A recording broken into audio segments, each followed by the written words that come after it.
Welcome to Broken Ear Designs. I am going to be updating this wall pocket that I got at the thrift store. And to be honest, guys, I started painting this and then decided I'm going to make a video. So that's why I see it's already painted. So bear with me, I'm a newbie. I'm using Art Minds paint in the color Fresh Earth as my base coat. I'm going to end up using 3 different colors, but this is what I'm going to start with. Love this paint, and it's going to give us a real nice chocolatey brown coating. So I'm going to use that, and as you can see, I'm going all over the piece, working just all over and really focusing in on capturing the design, covering it with this Fresh Earth paint.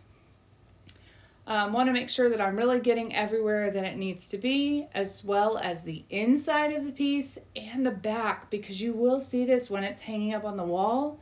And perfection is not important, but attention to detail is. So you also want to make sure and paint the back. I didn't get any video of me painting the back, but I can assure you the back of this piece is painted. And I'm also getting the bottom. Not perfect, just detailed. The next layer is going to be Folk Art metallic paint in the color Chocolate Brown.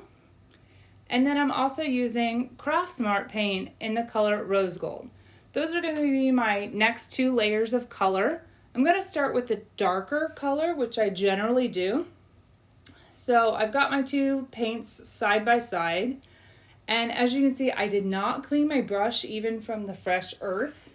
It's so important, you guys, when you want a custom looking paint job, do not clean your brush in between. It really makes a big difference in the final piece. It adds a lot of layer and texture and details. So I'm using a little bit of dabbing, a little bit of swiping, and I'm not using a ton of paint either. You guys can see how little paint I'm actually using. It does not take a lot. But I'm turning the piece just to make sure that I get all the angles I want. So then I'm going in with my rose gold paint.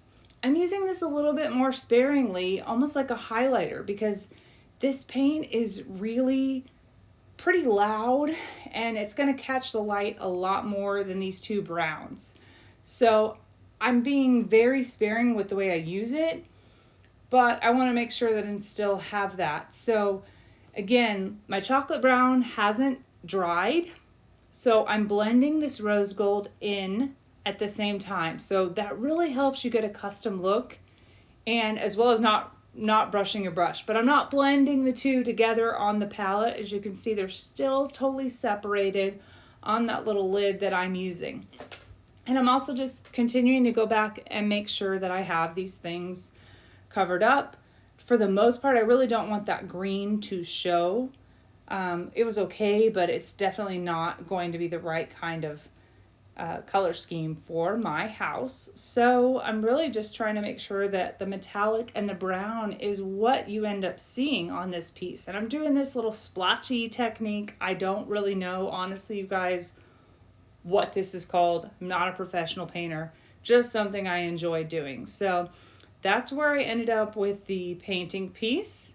And I'm going to show you guys now how it looks. I have this hanging on a wall, just styled with some basic greenery.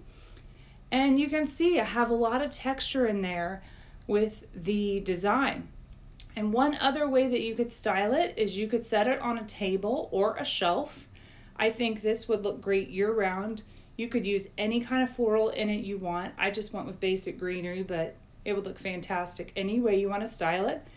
Thank you so much for watching, you guys. I hope you enjoyed and were inspired and learned something.